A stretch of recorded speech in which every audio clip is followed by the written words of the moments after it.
Good evening, YouTube. Welcome back to another video of Walk in Christ.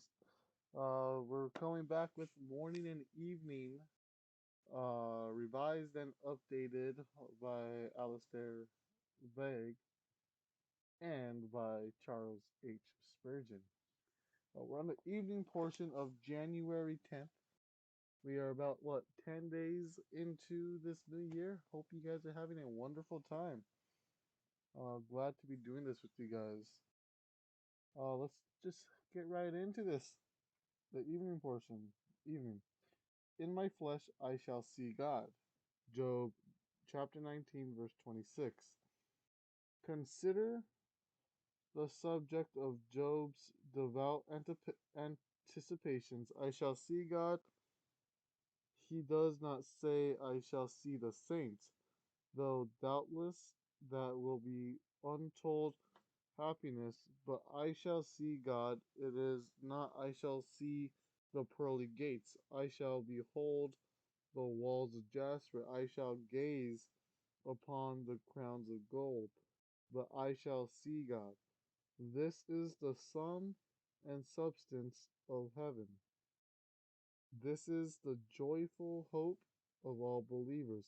It is their delight to see him now in the ordinances by faith. They love to behold him in communion and in prayer.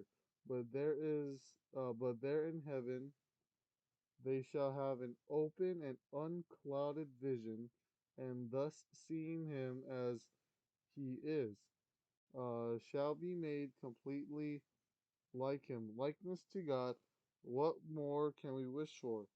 And a sight of God. What can we desire better? Some read the passage, Yet I shall see God in my flesh, and find here an allusion to Christ as the Word made flesh, and that glorious beholding of Him that shall be the splendor of the latter days, or later. My bad. It's either later or latter. No, I think it's later days.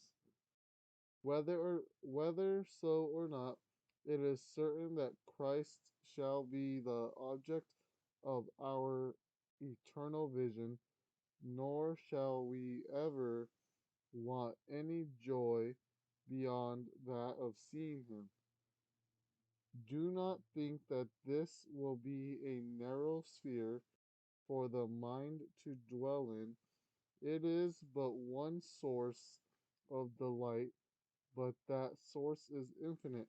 All his attributes shall be subjects for contemplation, and as he is infinite under each aspect, there is no fear of exhaustion.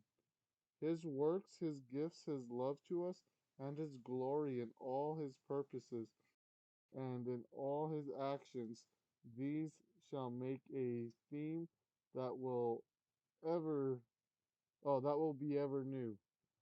The patriarch looked forward to the sight of God as a personal enjoyment, whom I shall see for myself, and my eyes shall behold, and not another. Take realizing views of heaven's bliss. Think what it will be to you. Your eyes will behold the King in his beauty. All earthly brightness fades and darkens as we gaze upon it. But here is a brightness that can never dim, a glory that can never fade. I shall see God. That's also a good passage as well. You know, I say it's a good passage after every one, and it's true. All these are good passages. I'm not lying. I think there's like one that I really found that I liked, but I mean, compared to all the passages, it is still a good passage to read from. And I'm glad I am uh, reading this with you guys.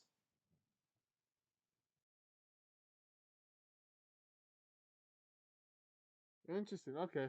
Well, here's a little. I just saw on the end part. Little thing on Charles H. Spurgeon and Alistair Begg. So Charles H. Spurgeon lived from 1834 to 1892. So he was about 58 years old. I'm gonna say 58 years old. He was an English Baptist pastor at New Park Street Chapel, London, which later became the Metropolitan Tabernacle for 38 years. As the 19th century's most prolific preacher and writer, his ministry legacy continues today. Alistair Begg, who revised and updated this classic, is the senior pastor at a Parkside church in suburban Cleveland, Ohio. He is also a daily speaker on a national radio program, Truth for Life, and is the author of several books, including Made for His Pleasure and Crossways Preaching for God's Glory. Okay, a little insight on who they were. I thought Charles H. Spurgeon was still alive today. I did not expect that he was here years ago. All right. Hope you guys have a great, wonderful evening, and I'll see you guys next time.